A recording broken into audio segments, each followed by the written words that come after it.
and good evening. I'm Melisa Idris. Welcome to Consider This. This is the show where we want you to consider and then reconsider what you know of the news of the day. Penang's LRT system, the Mutiara Line, recently received cabinet approval for construction to commence, expected to break ground in the fourth quarter of this year. Now, the Mutiara Line will span 29 kilometres with 20 stations, including 2 interchanges at Komta and Penang Central. However, not everyone is convinced that an LRT system is Penang's best option. Some advocate for a trackless tram system, an autonomous rail transit or ART. So to learn more about this, joining us on the show is Dr Rosli Khan, partner and managing director of the consultancy firm MDS Traffic Planners and Consultants. Dr Rosli, thank you for being on the show with me today. Thank you for inviting me. There is an ongoing debate about the suitability of LRT versus ART for Penang Island. I wanted to ask you, based on your kind of professional assessment working with urban transport systems, what do you believe is would better serve Penang Island's transportation needs? Is it LRT or ART? Well, first of all, I think the study for LRT was conducted in Penang quite a long time ago, more than 10 years ago, 12 years if I'm not mistaken. So at that time, this technology on ART was not available at that time. So LRT, as we know, is quite an old technology. It runs on rail. It is elevated. The cost of building LRT is very expensive. Whereas this new technology that has been developed in China, called ART, Autonomous Rapid Transit, it runs on the road. So, and it doesn't run on rail. It runs on rubber tires, similar to buses. It has the capacity of slightly smaller than LRT, which carries, LRT can carry up to 500 passengers. ART can carry about 300 passengers at any one time. But the beauty about this ART is that because it runs on the road, so the stations can be developed at road level, where passengers can access the vehicle directly, easily, and it is very friendly for people traveling on wheelchair, using wheelchair, mothers pushing the children on pram and so on, pushchair. So it's very easy to access. Okay. That's quite interesting. I had to Google what a picture of an ART looked like because I couldn't imagine it. So it's kind of an extended version of a bus on the road. But Dr. Rosli, maybe you can paint a picture for us what an ART system looks like. What kind of infrastructure is needed if it's running on the roads? How is it powered? What are the things that go into operating an ART system? Okay, first of all, the ART is powered by hydrogen. It is not electricity based. It is not taken the power from electricity, as opposed to many trams that are running in Europe. You can see the nearest in Hong Kong. The power is supplied through a cable, overhead cable, and electricity run. Whereas ART is powered by hydrogen. It can be green hydrogen. In the case of Sarawak, what they are planning is to have ART system that is running on hydrogen. So, the system is very new, obviously. It can run on the road, in a mixed traffic, they call it, together with other vehicles. But you can also have it separate in terms of building its own right-of-way at road level, separated from other traffic, so that if there is a congestion, art vehicle will not be caught in the traffic. So that is the main advantage of having it separated from other traffic.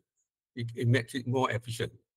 Okay. Is there a concern that for, let's say, if we were to consider an ART system for Penang, having the kind of right-of-way constraints in Penang with the narrow roads and kind of built environment that's already there, would that work for an urban area like Penang? Obviously, it will. Yeah, it depends on how we organize the system for this vehicle to run. In the case of Penang, from my knowledge, the heavy corridor that has got many people traveling from one place to another, it is not within Penang Island itself. It is between Seberang Perai to get to the island using the bridge. The first bridge, basically, is always congested because there are too many private cars on the road because there is no other alternative to use public transport. So if they organize themselves well, they could put arc vehicles to ply between Seberang Perai and Penang Island on the bridge itself. Oh. So there are three lanes on each side of the bridge. One lane can be dedicated for ART. So that will ferry 300 people every 5 minutes, to go to Penang Island. That will eliminate the use of private vehicles between Seberang Perai and Penang Island. That's the beauty of the system. Okay. So the Penang government, though, for the Mutiara Line has opted to go with the LRT system. What benefits do you see of having an LRT system over choosing an ART system? Well, I think LRT system is very, very expensive. Johor Bahru has looked at the LRT system and they came to a conclusion that the LRT system for Johor JB to meet the demand will cost about 17 billion RM.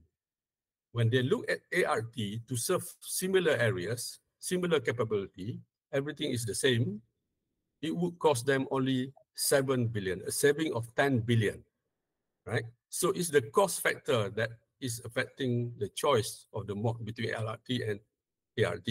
So in the case of Penang, the calculation currently stand at about 10.5 billion. So if they were to consider ART and use it for the same purpose to serve Penang International Airport to get to Komtar, I would imagine that the cost will be reduced in a very substantial way. So from 10.5 billion, they could probably save another 5 or 6 billion and spend it on LRT. So this is the main consideration. Plus, it can perform in the same capacity, in the same function, and probably can be made more efficient than LRT. So ART is a newer technology, one that's kind of been developed over the last 5-10 years. When we think about an LRT system, how future-proof is an LRT system? Is it able to adapt to maybe technological developments or growth in ridership? And can LRTs do that? Can ARTs do that? Can you help us compare? That's a very good question, a very pertinent question indeed. LRT is very rigid. Once you decide to build between A and B, it is fixed between that 2 points. You cannot vary the route. You cannot add a new line easily. It's very, it's very rigid in the sense that the way it serves, you have to have other means of transport to get to the station and so on. Whereas ART is demand responsive in the sense that if you feel that the demand has changed to serve new areas, new housing development has come up and so on in the future, ART can be diverted to serve those areas. So it's very flexible because it runs on the road. Where there are roads, ART can access the place easily. Right. Can a city or an urban area have both LRT and ART? Say Penang has opted to go forward with the Mutiara Line, which is an LRT line. Could down the road, an ART system be integrated complementarily with the LRT system? Well, it can. It can be done. It can complement each other. But in this case, in the case of Penang, the Penang Island line that is being proposed between Penang International Airport and Komtar, the ridership there is not high. The demand is not there. The population of Penang Island is only about 800,000. So 800,000 city doesn't require an LRT because LRT is meant for urban areas with high population. You're talking about 3 million and above. Then you have LRT. So in order to get to reduce the number of cars on the road, people jump on LRT and then you need to carry like 500 passengers every 10 minutes, So in the case of Penang, you don't get to that capacity. You don't develop a system where it can carry only maybe 150 passengers every 10 minutes, whereas your capacity has got 500, 600 passengers. So you don't build it now in order to cater for the next 30 years. So I don't think the growth of Penang population will reach 3-4 million in the next 20 years. Right.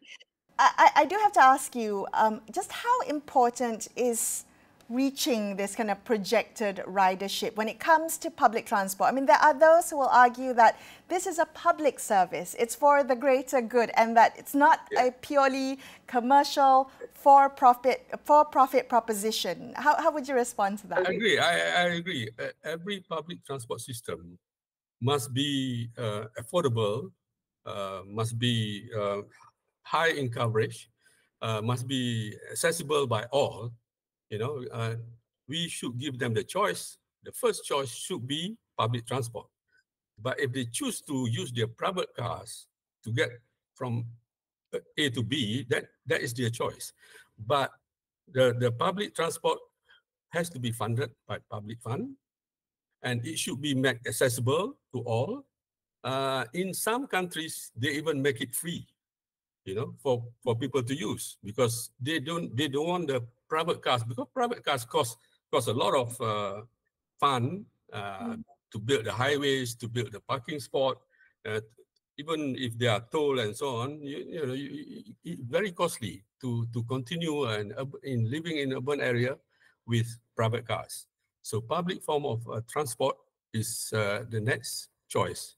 If we go to a lot of cities, world-class cities, Tokyo, London, Paris, and so on, they have got mass transit that we use regularly when we go and visit these places. We don't complain about not having a car, do we? That's right. That's right. So what now then, Dr. Rosli, for Penang? Is it too late to turn now? Is there no turning back, no changing plans? No, it's a matter of choice. If we are happy to spend 10.5 billion for a system that we don't need, I think we can go ahead. But there is a choice available today. Yeah, 12 years ago there was no choice, but today there is a choice. There is a choice between LRT and ART. So ART is cheaper. It serves the same function. In fact, it is more efficient. It runs on green technology, green hydrogen. So we don't have to generate more electricity to run ART, whereas we need more energy to run LRT. So I also wanted to ask you, because MRT Corp has been made the developer for the Penang LRT, and I'm wondering, are there any lessons for Penang that can be drawn from KL's MRT experience? Oh, obviously a lot of lessons to be learned from how we have failed with our MRT system in Klang Valley. First of all, we built. The amount of money that we spent on MRT was humongous, too much. Whereas we could have saved quite a lot of fund if we were, more economical in selecting the areas where we built. The other thing is that we tend to trust the people who set up the system, the alignment and so on. It is not serving the targeted group of people. MRT, if you notice, MRT in KL, if you notice, run in very posh area, if you like. It runs past Taman Tun, it goes through Damansara, it goes through Damansara Heights and so on. No, you think about it. How many people in these areas actually would abandon their cars and jump onto MRT? Not many, right? So this line should have been designed through places like University Malaya, where there are 27,000 students, living there day in, day out. And they are the one who need public transport, not people in Damansara Heights, not people in Taman Tun, So the same thing in Penang. I think they should learn from all these lessons. Where are the demand? The demand is between Seberang Perai to cross the bridge to go to Penang Island, to go to work in Bayang Lepas. Right. You know, these are the demand corridor. I normally use it corridor because, you know, this is the high demand corridor, as we call it. Dr. Rosli, thank you so much for joining me on the show today. I appreciate your insights. Dr. Rosli Khan from the transport consultancy firm MDS Traffic Planners and Consultants. We're going to take a quick break here after this. We'll be back with more. Stay tuned.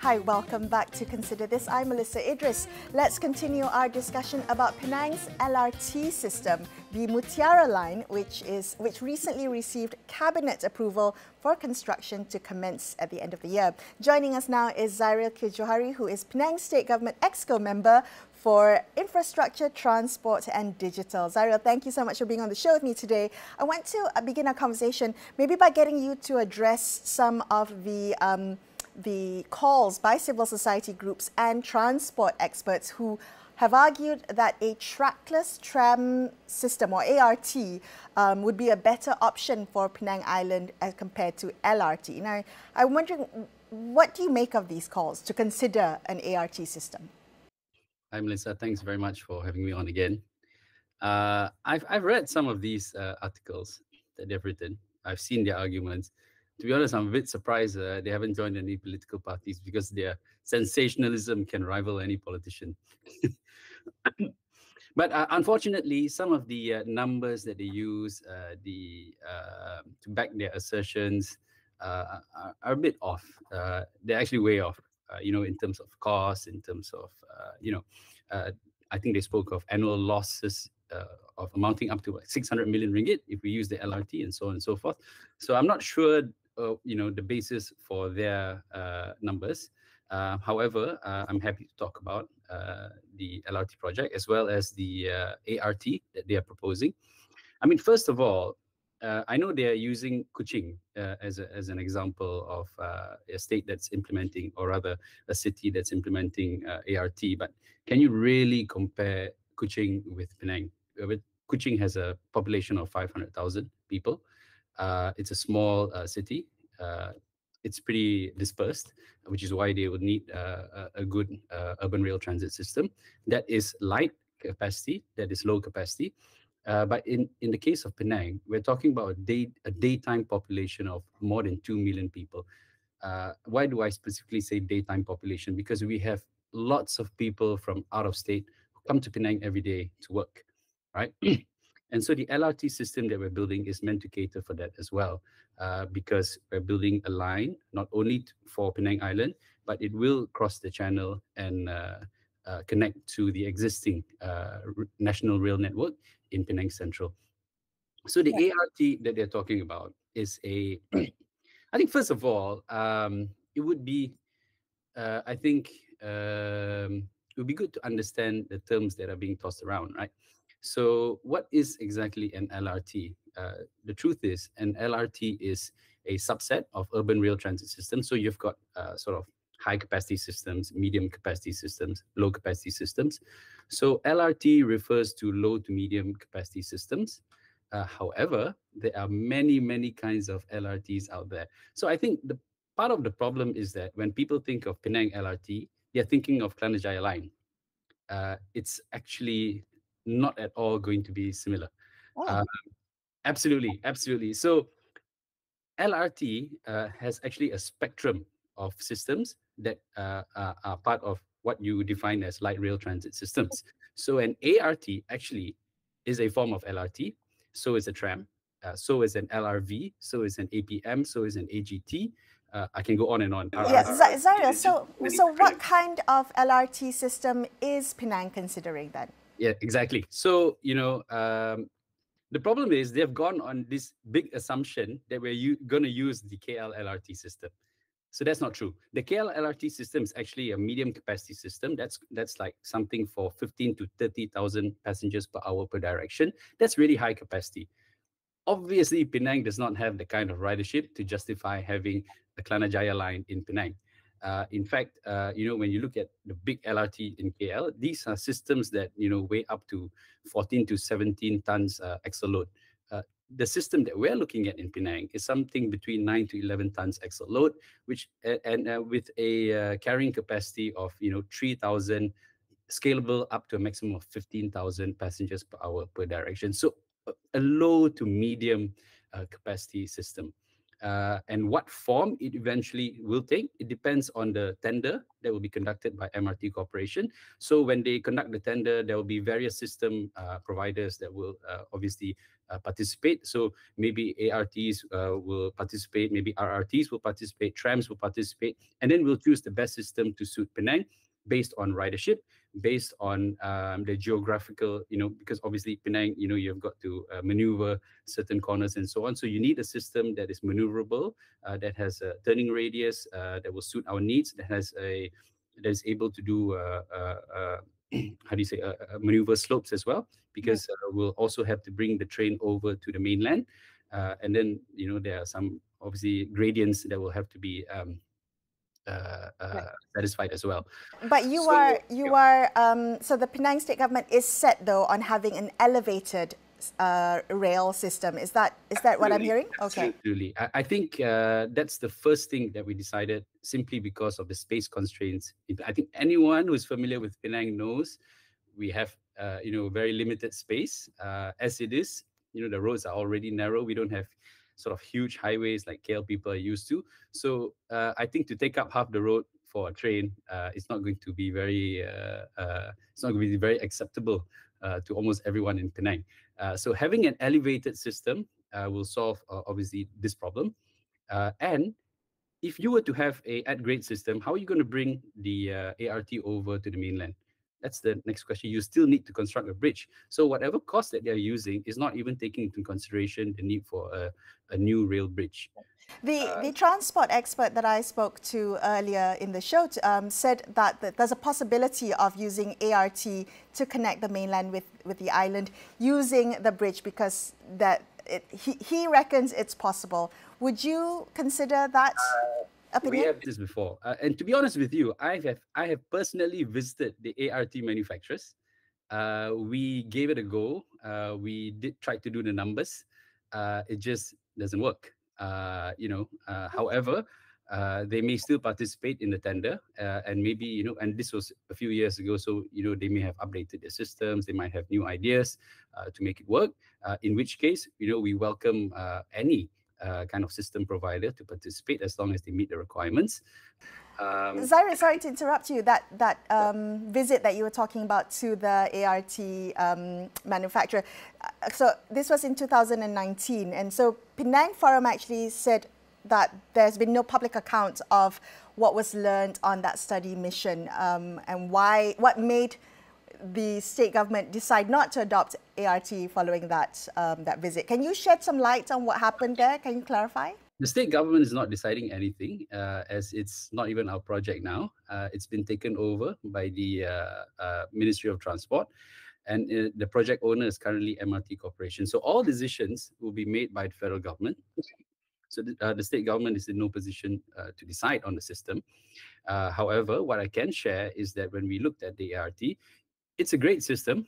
And I think it's very suitable for certain conditions. If you're talking about low capacity, if you're talking about, places where you're able to have, wide roads and so on and so forth, and where there's discipline on sharing roads as well between vehicles and trams, then it could be implemented. However, in the case of Penang, we're trying to move people who are, coming from the mainland, coming from Sungai Petani, from Alostar, taking the KTM commuter, arriving at Penang Central, moving them over to Penang Island where they work, and also people going to the airport, not just Penang people going to the airport, including people in the northern region going to the airport. They can take the KTM and connect to the LRT. So we're talking about high, sort of a low to medium capacity. Now, the problem with ART is scalability as well. It might be very good for a start when you have low number of ridership. But just like KL, you see after 20 years, ridership has gone up quite significantly. and an ART would not be able to obviously cater for that. So we also have to think long term, because we're investing a lot of money here. And if we build a system that will only last 10 years or 15 years or even 20 years, that's not good enough. We need something that can start small, but ultimately is also scalable to something much bigger that will be able to cater for future ridership projections. All right. So Zairil, all the things that you're explaining to me about how it's still kind of up for consideration, all the different types of LRTs, has that been communicated to the public? Has there, I guess I'm wondering what your sense of the public opinion is on the LRT project. Well, how would you describe it? Are people aware of what's happening? I would actually agree to say that perhaps this has not been communicated as clearly as it should be, primarily because now the project is a federal project. I feel that perhaps the project owner could maybe explain this a bit more so that people understand. Because again, I think the general perception is that when people think of LRT, they think of Mutiara Line. We're not trying to implement that in Penang, because even we admit that's far too big a capacity for Penang. So we're looking at a smaller system, much lighter system. But what form it is, whether it's an APM, AGT, RRT, ART, LRV, would depend obviously on the outcome of the open tender exercise that will be conducted. Right.